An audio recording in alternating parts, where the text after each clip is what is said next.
Well, Sega's finally come out and released their entire title lineup for their new mini console later in September. Now, depending upon where you are in the world, if you're out in the West or the United States, you're going to get the Sega Genesis Mini.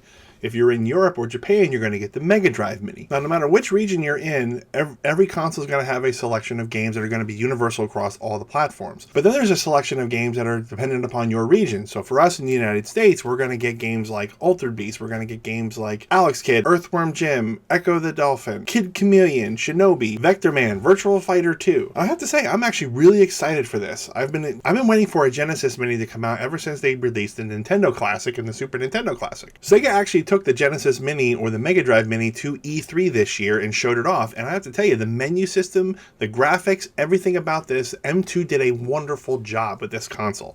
This thing looks amazing, it plays amazing, and sure enough, it is the exact classic titles that I remember when I was a kid playing. But then Sega has to go and throw a curveball into the mix, and they have some accessories for the console that really makes me wish I was living in Japan. In Japan, for the Mega Drive Mini, you're going to get some accessory attachments, strictly cosmetic, but you're going to get a Mega CD or a Sega CD, and you're going to get a 32X to be able to attach to it to build the Tower of Power. For those of you that don't know, the Tower of Power was when you took the Sega Genesis or the Mega Drive and you attached the Sega CD attachment to it and the 32X attachment to it, and it just built this giant console system. I didn't actually have the original Tower of Power when I was a kid. My system was more the second generation Sega CD, where you still attach your Genesis to it, but the Sega drive actually stuck out from the side. So instead of being tall, it was kind of wide. But I love this thing, and it really showed you what Sega could do with its hardware. Besides the original Genesis library you actually now had this Sega CD console,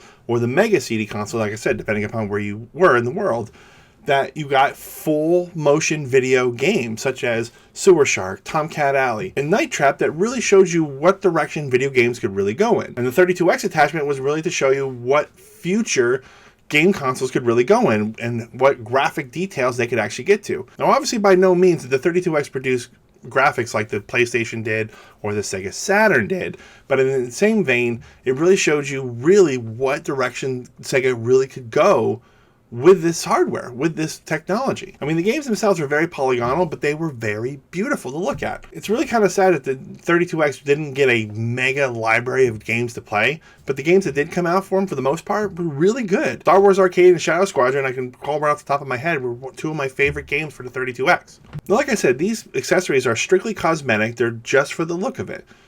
There's nothing electronical about them. There's no games that come with these. They're just strictly to look at, to build the Tower of Power to have with your Genesis Mini or your Mega Drive Mini. But then I started thinking to myself, I wonder if Sega actually thought ahead about this. I mean, think about it. When the mini console craze really started, who was at the forefront? Nintendo with the NES Classic.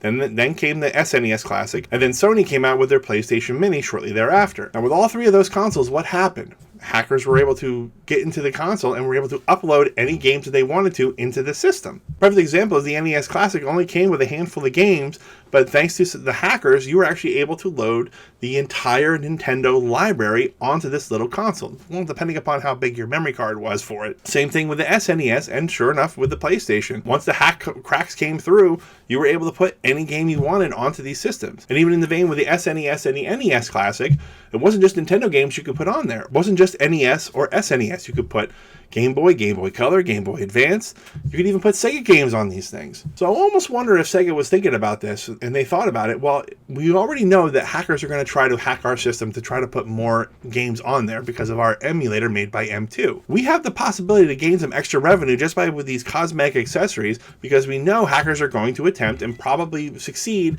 at hacking our system and be able to load whatever game they want on there. So if you think about it, if they're able to load 32X games and Sega CD games along with the full library of Sega Genesis games, wouldn't you actually want a console that actually show and look like it too? But on the flip side of things, how much harder would it have really have been for Sega to add some hardware into these cosmetic accessories to allow the gamers to just get an extra 10 games per attachment for those consoles? I mean, if you think about it, Sega CD had a lot of really good titles that you could have added into this collection.